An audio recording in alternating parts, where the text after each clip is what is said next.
भारत के यशस्वी प्रधानमंत्री परम आदरणीय श्री श्री नरेंद्र मोदी जी, भारत के सहकारिता मंत्री एवं गृह मंत्री श्री अमित शाह जी, भारत के वित्त मंत्री श्रीमती निर्मला सीतारमण जी, भारत के कानून मंत्री श्री किरण रिजिजू जी, उत्तर प्रदेश के मुख्यमंत्री श्री योगी आदित्यनाथ जी,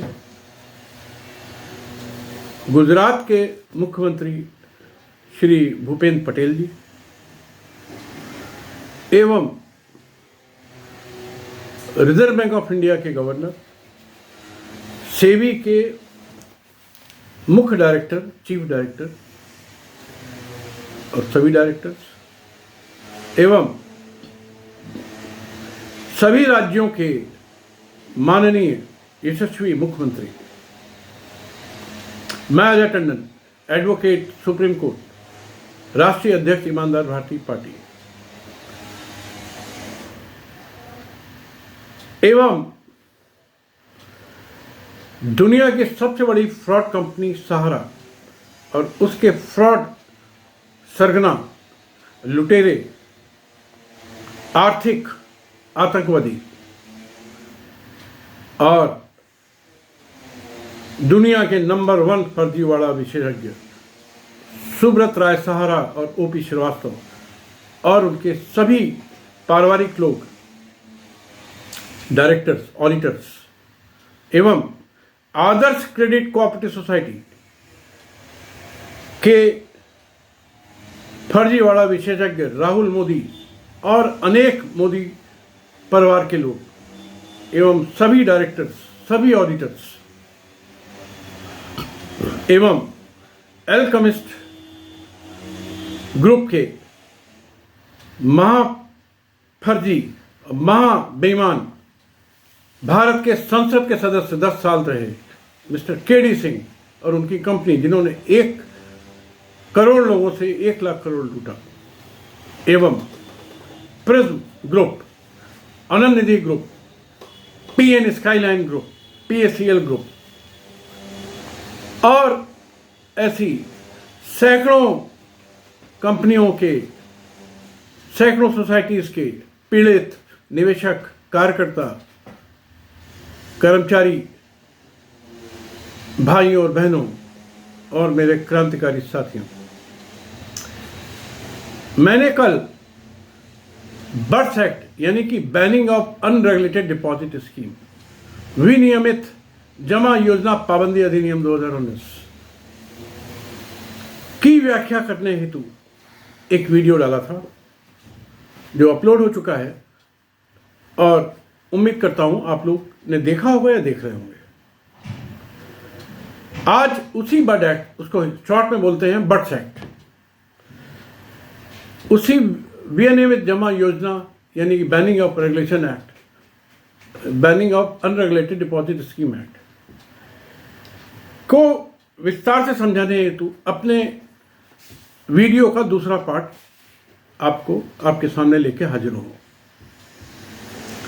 साथियों, कल मैंने बताया था कि जितनी भी जमा योजनाएं भारत के multi state credit cooperative society act के अंतर्गत पंजीकृत सोसाइटीज के द्वारा या कंपनीज एक्ट के अंतर्गत पंजीकृत कंपनीज के द्वारा चलाई गई हैं, आज तक वो सब के सब जमा योजनाएं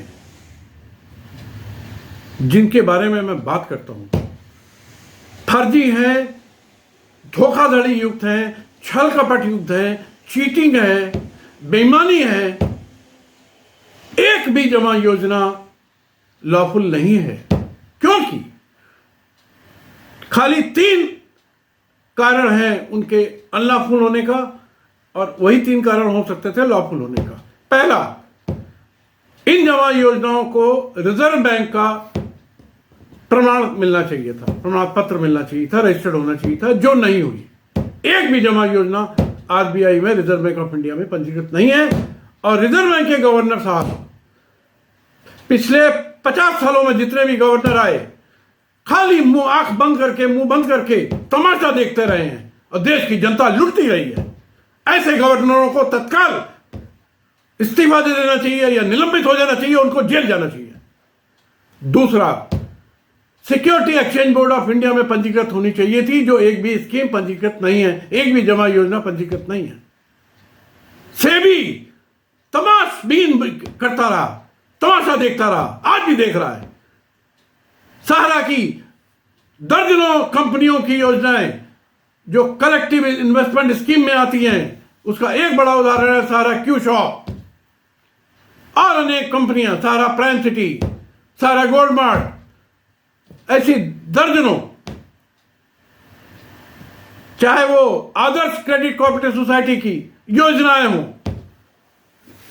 चाहे वो एल्केमिस्ट की हों, ऐसी दर्जनों नहीं सैकड़ों कंपनी की योजनाएं सेबी के दायरे में आती थी। इनका नाम है कलेक्टिव इन्वेस्टमेंट स्कीम। और इन कंपनियों ने हर साल करोड़ों अरबों रुपए इकट्ठा करके आरओसी की वेबसाइट में, कंपनी निर्माण कार्य मंत्रालय की वेबसाइट में, और ये आपके कोऑपरेटिव सोसाइटी केंद्र सेंट्रल रजिस्ट्रार के यहां उनको भेजा।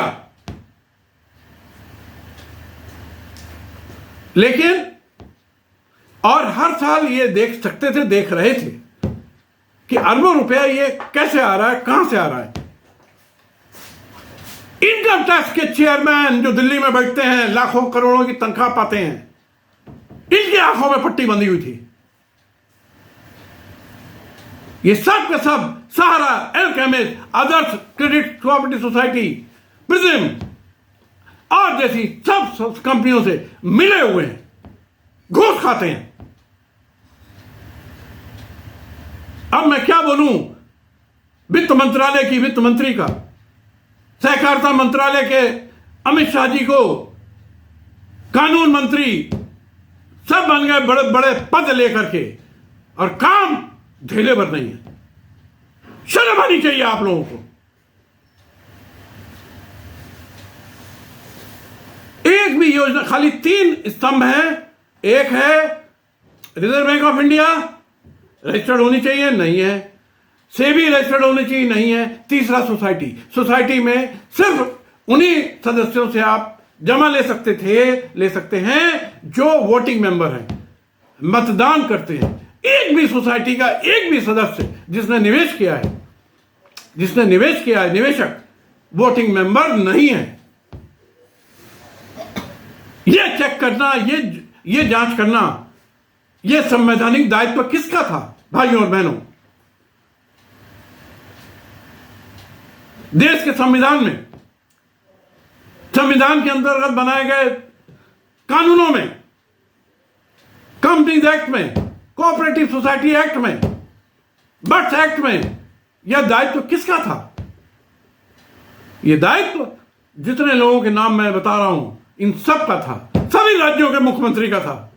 आप अपने अंडर में सैकड़ों आईएएस रखते हो, आईपीएस रखते हो, और कहते हो कि हमारी जीरो टॉलरेंस नीति है। मोदी जी कहते हैं देश नहीं लूटने दूंगा। अरे आदरणीय मोदी जी, 50 करोड़ लोग लुट गए, 50 लाख करोड़ रुपए लुट गया। पिछले तमाम सालों में, 8 साल से तो आप भी हो, योगी जी आप भी हो।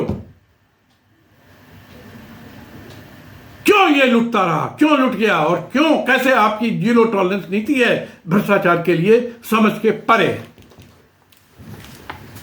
साथियों, सभी मल्टी स्टेट कोऑपरेटिव सोसाइटी सिर्फ उसी व्यक्ति से निवेश या जमा प्राप्त कर सकती है जो सोसाइटी की वोटिंग सदस्य हो, यानी प्रत्येक वार्षिक आम सभा में या अन्य मीटिंग में निवेशकों के चुनाव, सोसाइटी में प्राप्त धन को निवेश करने के संबंध में नीतिगत निर्णय, निदेशक चुनने के मामले में निर्णय में निवेशक सदस्यों के मतों का संवैधानिक महत्व होता है, और सभी निवेशकों को पूर्ण जानकारी रहती है कि उनके द्वारा निवेश की गई रकम किस प्रकार प्रयोग में लाई जा रही है वो जाने और उसके निर्णय में वो साझेदार बने। लेकिन एक भी निवेशक को ऐसा साझेदार नहीं बनाया क्योंकि वो मतदान करने वाला सदस्य नहीं है। लेकिन सहारा सोसाइटीज के मामले में केंद्रीय रजिस्ट्रार ने में जमा बैलेंस शीट से पता लगा और उन्होंने बताया, केंद्रीय रजिस्ट्रार डॉक्टर विवेक अग्रवाल का एक बड़ा कई ऑर्डर हैं, इनके कई लेटर हैं, बताया कि लगभग 1 लाख करोड़ से अधिक रकम सहारा सोसाइटीज द्वारा 4 सोसाइटी हैं, Sahara credit cooperative society, Saharayan credit cooperative society, star multipurpose, universal multipurpose, उनके द्वारा महाराष्ट्र के ऐशगाह अपार्टमेंट में जो 10,000 एकड़ में बने काले धन के कुबेरों के लिए बनाया गया, जिसके पास ब्लैक मनी है अरबों की, वही वहां ले सकता है, बनाए गए सुपर लग्जरी फ्लैट में लगा दी और सोसाइटी के निवेशकों को 5 वर्षों से एक एक पाई के लिए तरसा दिया, आत्महत्या के लिए तरसा दिया। माननीय प्रधानमंत्री जी, माननीय मुख्यमंत्री जी, मेरा जो क्रोध है, जो जोश है, जो नाराजगी है, वो उन सैकड़ों मृतक आत्माओं के लिए है जिसके कारण आप लोग हैं। अगर उनका पैसा न जाता तो वो आत्महत्या न करते। उनके जीवन भर की खून पसीने की कमाई लूट ले गए ये देशद्रोही। आने वाले टाइम में ऐसे ही कंपनी सोसाइटीज के लाखों लोग आत्महत्या के कागार पे खड़े हैं। मैं एक भारतीय होने के नाते अपना धर्म और फर्ज समझता हूं कि मैं उनका जीवन अंत होने से बचाऊं, जिसके लिए संविधान ने अनुच्छेद 21 में स्पष्ट कहा है, लाइफ एंड लिबर्टी की रक्षा करना सरकारों का प्रथम कर्तव्य है और नागरिक का पहला फंडामेंटल राइट है। इसलिए निवेशकों को मतदान का अधिकार ही नहीं दिया और सारा निवेश जो सोसाइटीज में भारत के 15 करोड़ निवेशकों ने किया पूरी तरह फर्जी है, अवैध है। ये खाली मैं सहारा सोसाइटी की बात कर रहा हूं, 15 करोड़ सब मिला लेंगे और सब कंपनी मिला लेंगे तो ये संख्या 50 करोड़ निवेशकों से कम नहीं है, 50 लाख निवेश से कम नहीं है। सहारा सोसाइटी द्वारा 15 करोड़ लोगों से निवेश लेकर उनका 15 करोड़ के प्रमाण पत्र देकर 15 करोड़ बार संज्ञेय अपराध आईपीसी की धारा 420, 467, 468, 471, 120B और 34 में कारित गंभीर संज्ञेय अपराध किए, जो और बर्ड्स एक्ट की धारा 3, 4, 5, 21 के अंतर्गत अपराध किए। और ये सारे के सारे कंपनियां, इनके सारे डायरेक्टर, ओनर, संस्थापक, पारिवारिक सदस्य, ऑडिटर्स आजीवन कारावास के भागी हैं। और तो और जहां आत्महत्याएं हुई हैं जो इनकी वजह से हुई हैं, इस कारण से ये 302 में फांसी लगाए जाने के लिए भागी हैं। अब हम बर्ड्स एक्ट के चैप्टर 2 में आते हैं, जिसमें धारा 3, 4, 5, 6 शामिल है। सबसे पहले धारा 6 बताऊंगा। धारा 6 कहती है कि इनामी चिट एवं धन परिचालन स्कीम पाबंदी अधिनियम 1978 के उपबंधों के अधीन पाबंद की गई इनामी चिट या धन परिचालन स्कीम मतलब वही कलेक्टिव इन्वेस्टमेंट स्कीम, उसको आप मनी सर्कुलेशन स्कीम कुछ भी कहिए, को इस अधिनियम के अधीन विनियमित निक्षेप स्कीम होना माना जाएगा, समझा जाएगा। यानी भाइयों और बहनों, बर्ड्स एक्ट की उपरोक्त कानून के अंतर्गत 1978 से लागू माना जाएगा, जब इस महापापी महाचंडाल सुब्रत राज सहारा का सारा साम्राज्य का जन्म हुआ था पूरी दुनिया को लूटने के लिए। ये भगवान की कुछ प्लानिंग थी कि उसी साल में ये एक्ट, इनामी चिट एवं धन परिचालन स्कीम एक्ट आ गया था। धारा 3 कहती है कि इस अधिनियम के अधीन के प्रारंभ की तारीख से विनियमित निक्षेप स्कीमों पर पाबंदी होगी, यानी 1978 से आज तक सहारा सोसाइटी और सहारा कंपनी, एलकेमिस, आदर्श प्रिज्म, अनंत निधि, पीएन स्काईलाइन, पीएससीएल और अन्य हजारों सोसाइटी और कंपनी द्वारा जो निक्षेप या जमा चलाकर स्कीमें चलाकर धन लिया गया है, वह सब स्कीमें व धन प्राप्ति बैन स्कीमों के अंतर्गत माना जाएगा। आपने बंद हुई मतलब घोषित इलीगल स्कीमें, बैन स्कीमों के अंतर्गत सारा पैसा लिया है और सभी कंपनी और सोसाइटी द्वारा बर्ड्स एक्ट 2019 और भारतीय दंड संहिता के अंतर्गत उतनी बार संज्ञेय अपराध कारित किए हैं जितनी बार फर्जी स्कीमों के अंतर्गत प्रमाण देकर निवेश प्राप्त किया है। देश भर के 50,000 से अधिक थाने हैं भाइयों और बहनों, और हर थाने में ये अपराध कारित हुए। मैंने हर थाने में एफआईआर भेजी है, शिकायत भेजी है, आपराधिक शिकायत भेजी, बार बार भेजी है। दिल्ली में बैठे माननीय प्रधानमंत्री समेत सभी कैबिनेट मंत्रियों को भेजी है, सभी बड़े अधिकारियों को भेजी है। लखनऊ में माननीय योगी आदित्यनाथ जी को और उनके सभी अधिकारियों को भेजी है, पूरे देश भर के मुख्यमंत्रियों को भेजी है, पूरे देश भर के पुलिस कमिश्नर्स को भेजी है, पूरे देश भर के थानों को भेजी, लेकिन कुछ भी असर नहीं आ रहा है। सबूत के साथ भेजी है, प्रमाण के साथ भेजी है, सर्वोच्च न्यायालयों के निर्णयों के साथ भेजी है, बार बार भेज रहा हूं। लेकिन क्या कहें, अब हम ज्यादा बोलेंगे तो ये सब बड़े लोग हैं, पता नहीं क्या करेंगे। धारा 3 कहती है कि अविनियमित निक्षेप स्कीमें पर पाबंदी होगी और कोई भी व्यक्ति, सोसाइटी किसी भी ऐसी स्कीम में जमा हेतु याचना या विज्ञापन नहीं करेगा और निक्षेप नहीं लेगा। अब आप बताइए, धारा 4 कहती है कि किसी विनियमित जमा स्कीम के अनुसरण में परिपक्वता पर उसका वापस करने में कोई छल कपट विलंब नहीं करेगा। देखिए 4 कह रही है कि एक तो आप गलत बैन स्कीम में लेंगे नहीं और सही स्कीम में भी लेंगे तो मैच्योरिटी की डेट पर वापस करेंगे। साथियों, धारा 4 रेगुलेटेड यानी कानूनन मान स्कीमों के बारे में कह रही है कि परिपक्वता पर तुरंत भुगतान होगा। यहां तो सारा एलकेमिस, आदर्श प्रिज्म, पीएससीएल द्वारा चलाई गई सभी योजनाएं फर्जी साबित हो जाने के बावजूद, सब फर्जी, परिपक्वता की तिथि से 5 वर्ष और कहीं कहीं 7 वर्ष, 10 वर्ष निकलने के बावजूद भुगतान फर्जी कंपनियां और सोसाइटियां नहीं कर रही है।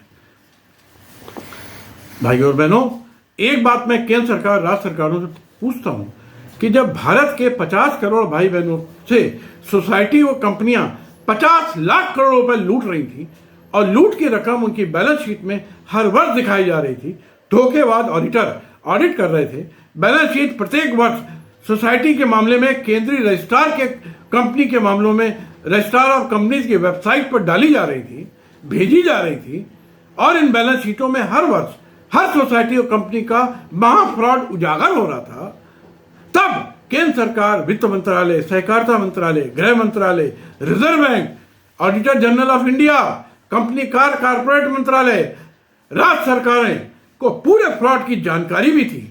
फिर भी किसी ने अपने संवैधानिक कर्तव्यों का निर्वहन नहीं किया। क्यों नहीं किया? और देश लुटता रहा।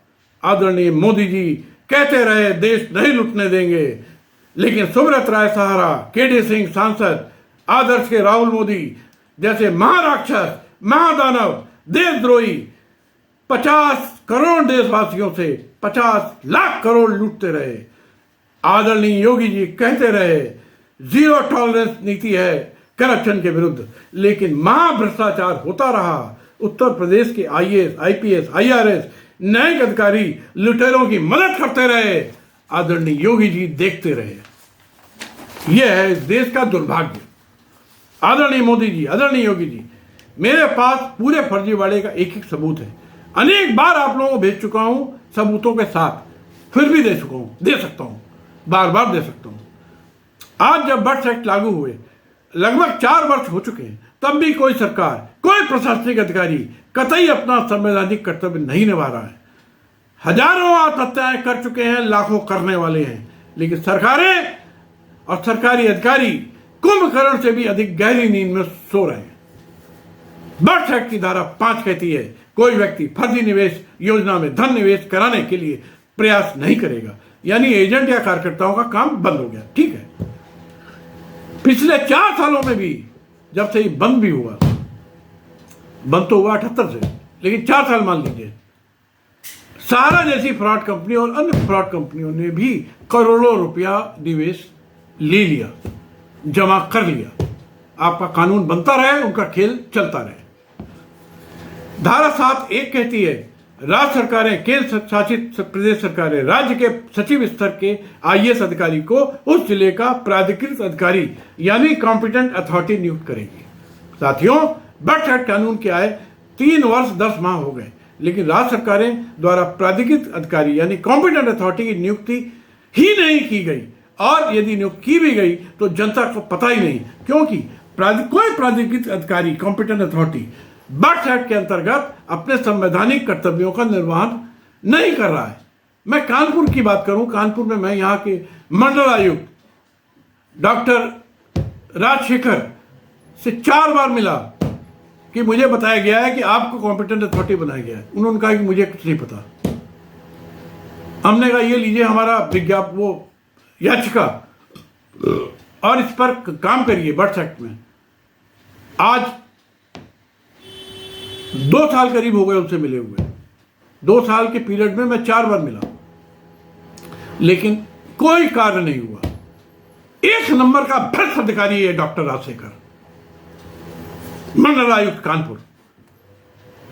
धारा 7(2) में प्राधिकृत अधिकारी के सहायक प्राधिकृत अधिकारी की भी नियुक्त करेगी, ऐसा कहा गया, परंतु आज तक किसी भी जिले में कोई सहायक प्राधिकृत अधिकारी की नियुक्ति किसी राज्य सरकार ने भाइयों और बहनों नहीं की। बर्थ एक्ट की धारा 4, 5, 6, 7, 8, 7 के बाद उपधारा 4, उपधारा 5, उपधारा 6, उपधारा 7, उपधारा 8 कॉम्पिटेंट अथॉरिटी की शक्तियों को बताती है। और जब जब प्राधिकृत अधिकारी की नियुक्ति जब नहीं हुई है तो शक्ति का क्या फायदा? कुछ फायदा नहीं है। बर्थ एक्ट की धारा 8 के अंतर्गत राज्य के हाईकोर्ट के प्रधान न्यायाधीश की सहमति से डेजिग्नेटेड कोर्ट यानी अभिहित न्यायालयों की गठन करेगी, जो डिस्ट्रिक्ट एडिशनल जज या अतिरिक्त जिला सेशन जज से निम्न नहीं होगा। भाइयों और बहनों, जब कॉम्पिटेंट अथॉरिटी की नियुक्ति नहीं हुई तो न्यायालय उसमें फिर क्या कर लेगा?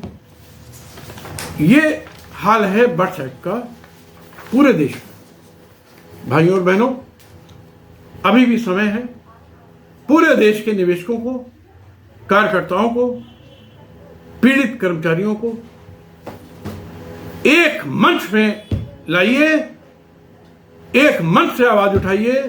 जब करोड़ों लोग आवाज उठाते हैं तभी उसका असर होता है, अन्यथा मुट्ठी भर लोगों की कोई नहीं सुनता है। मैं आपके साथ 24 घंटे हूं, रात भर तैयारी कर रहा हूं, अध्ययन कर रहा हूं, सब कुछ कर रहा हूं, और करता रहूंगा जब तक आपका एक रुपया मैं ब्याज के नहीं गिरा देता है। इसी के साथ जय हिंद, जय भारत, जय मां भारती।